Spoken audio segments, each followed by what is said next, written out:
We're rolling. Hi everyone, I'm Scott Sorrell. Thank you for joining us this evening. Okay, come on. Tonight we have a real treat. I guess I should put a marker on this. We are at Cal State Fullerton. This is the Marketing for Entrepreneurs class. It is March 22nd, 2016, and I'm about to introduce our guest speaker. Our guest speaker tonight is Alicia Chen.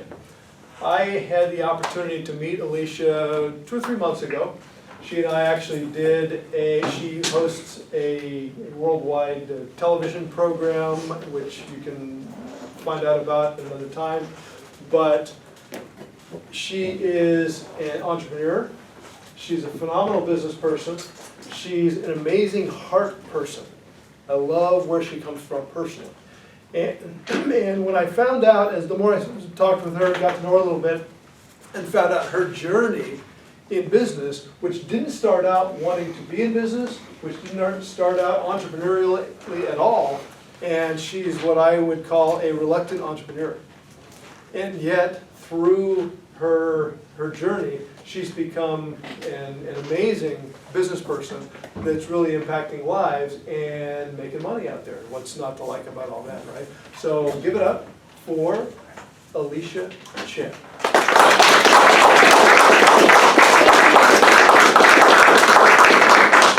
By the way, I paid Scott to say all that. Thank you. But So not yet. not yet. Oh, I kind of have to give you an IOU. Okay. So it's a pleasure to be here, and I love school. I actually came from a family. Actually, can I start with questions? Are you guys okay to interact a little bit? Of course. Awesome. Okay. No boring lecture. All right, let me ask a few questions. So we're going to have like a hand exercise here. So how many of you would like to succeed with half the time of the average people? There you go. Okay, awesome. How many of you would like to know the roads that need to lead to nowhere so you can avoid it? That's tricky. Okay, there you go. All right, this is not easy for me, but how many of you would like to know my failures and my weaknesses so you don't do it? Great, okay.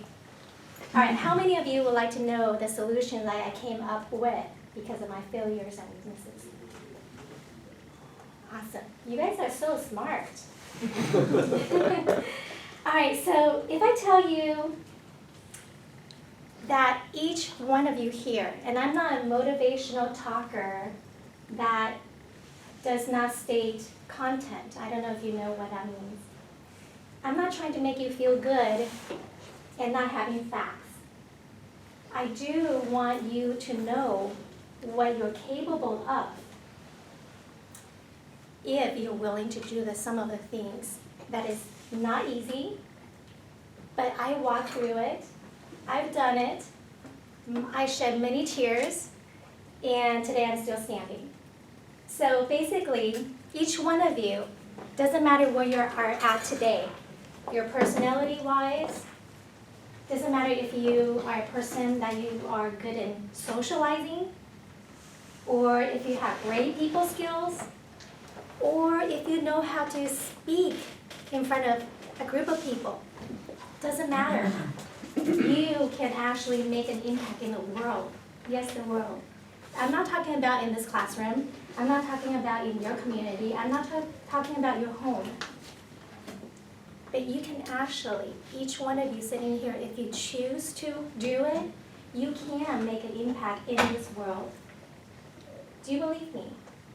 Yes. How many? Can you raise your hand if you believe me? Okay, this is the highest length of hands I saw. So that's good. All right, so I'm going to tell you a little bit of story in a very short version of where I was at to where I'm at now, because I feel that true stories, it give people actual tools to use So you know what kind of things that you do have to overcome, what kind of result you can expect to have, and probably maybe just spark your mind and heart to think and see things in a little different way. So first of all, I came from a family that we didn't have 3 meals a day. And I'm not that old, okay? So this is not like 100 years ago. So we didn't have 3 meals a day. I almost died maybe 10 times between the day I was born until age of 5. And the reason is all because financial reasons. We didn't have money to see doctors. So I almost died because we didn't have the money to go to a doctor when I had a really high fever. We didn't have 3 meals a day. We had about a meal, and the reason that we had a meal was, you guys all ate rice, right? Now, if you put rice into a big pot of water, you can actually make the rice 3 times or 4 times as big as it originally is. Now, the key is you pickle everything to be extremely salty. Then you take a bite of that, whatever you pickled. Then you can take 5 bites of the rice. That's how we got through our life. So yes, I do know what it means to not have anything. And not to talk about education. If you don't even have food to eat, how can you have education? And so today I'm able to stand here should give you a lot of hope. That if I can do it, all of you can do it. Okay, so when I first started out, I was extremely shy. When I went to college, just like this, I had to take a speech class. I couldn't get out of a speech class to get my degree. I went into nursing because that's more like my personality. So I had to finish a speech class, and I couldn't sleep for over a week because I was intimidated to stand, in front of people and talk. That was my biggest fear. But I had to do it, so I did it. And afterwards, I just felt like I did accomplish something. I don't think I did really well, but at least I got through it. And then I went to nursing, graduated as a nurse, RN, which was really difficult. But something changed in between the market of graduation and getting a job.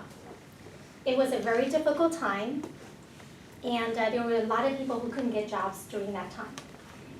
And so by chance, I kind of went into a side job. And so I did work as a nurse for a while. And it was very difficult because nobody trained me on politics, and I didn't know there's politics in hospitals. So, I was trained in every single aspect, but I was not trained how to read chicken scratches.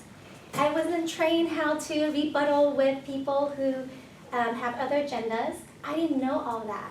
I just feel like, is this the world that I've been growing up with? So there's a lot of challenges in life. So on the side, I went into, I wanted to take a part-time job. And so I went into real estate. And luckily, it was there's an ad in the newspaper that says, fun environment, flexible hours, city of Irvine, and that's all it says. And I said, that speaks to me. So I went there, I interviewed, and I got the job that day, and that was my side job, because I was a little miserable in nursing, because I didn't know how to deal with politics and all these things. So going into this side business, which is real estate company, and they hired me in as an assistant. And the reason I took the job because it was not sales. I didn't like sales. And so that was not my personality either. And I tried to run away, and any sales position I just did not want all my life. And but when I went into that career, I started seeing a lot of things that it was not the definition of sales that I thought I knew. It wasn't as bad. Actually, people were calling in to ask questions, and we were selling land. So we were doing very well selling land at that time. And people were so appreciative on actually getting information. So that kind of changed my perception. Went into real estate, residential real estate. And again, I've learned a lot of things that is really challenging. However, what I learned is I only had two choices. I had a choice to face each and every challenge and overcome it. Or the only other choice is there a piece of land in this world that I can just hide myself and not have to face all these? Well, that's not really realistic, I kind of find out. So my only choice is to face the giants. And so facing the giants, the first thing you have to do is very painful. The first thing you have to do is you have to know your own weakness. Not to know your strength, actually. Because problems come, not because you have the strength, problems come because you have weakness. You don't know what to do about it, and that is a weakness.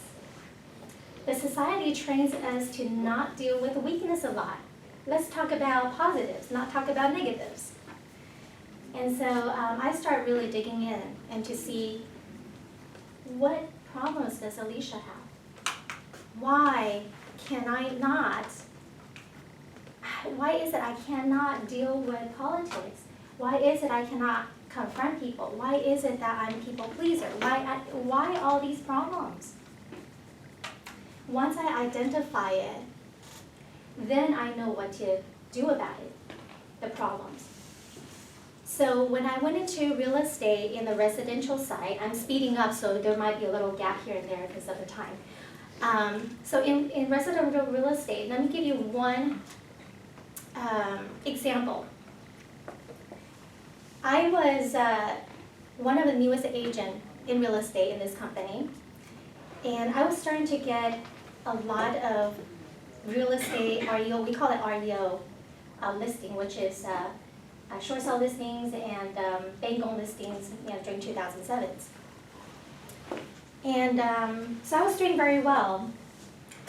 One day, my bank-owned asset manager called me and said, watch out of your broker, because he just called to me and told me to give the listings to him, then he will give it back to you. And he said, did he talk to you about that? And I said, no. And so he said, well, I've been in the business long enough that if he has not talked to you about it and he reached out to me, he's probably trying to steal your deals. So I didn't really, of course, didn't believe that, because every single deal, he get a cut. So I would think, why would he do that? He's getting easy money, he's not doing anything. So I started really being sensitive to what's going on around me, and I did see that the few accounts after that I applied for, he has it on his desk. And as a broker of real estate companies, you can see all information from agents, because that's, you have to sign off and all that. So all these things I had him sign off.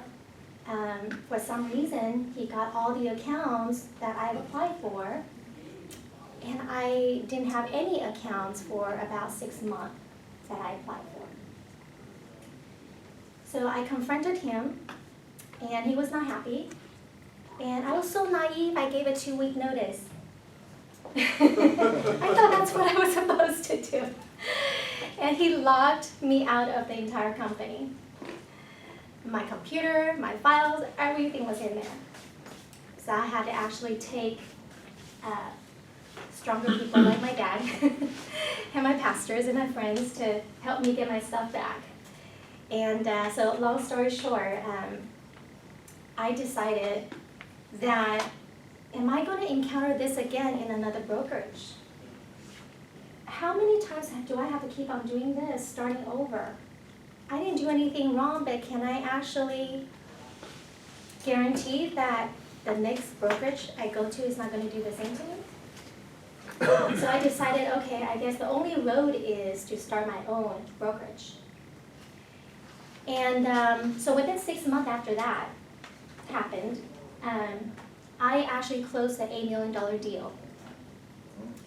Yeah, and so that kind of, I was actually hoping that I can get a good commission that would pay for the entire year of operating costs, so I'm not struggling and thinking and stressing myself out. And I actually got 2 years of it from that one commission. And so at this time I'm thinking, you know what? I want to make an impact in the society. I came from not having anything and being so blessed to be able to open my own brokerage, to make a living, very good living. What about other people out there? How many Alishas are out there that when you reach out for help that people don't help you?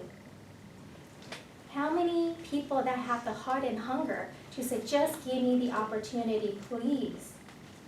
I'm just asking for opportunity. I'm not asking you to give me free money, but just give me opportunity. None of that. Because real estate is a very selfish business, really. People are always afraid that if you know more, you're going to take their clients. You're going to take their territory. So people tend to work individually and not as a team. And I wanted to change that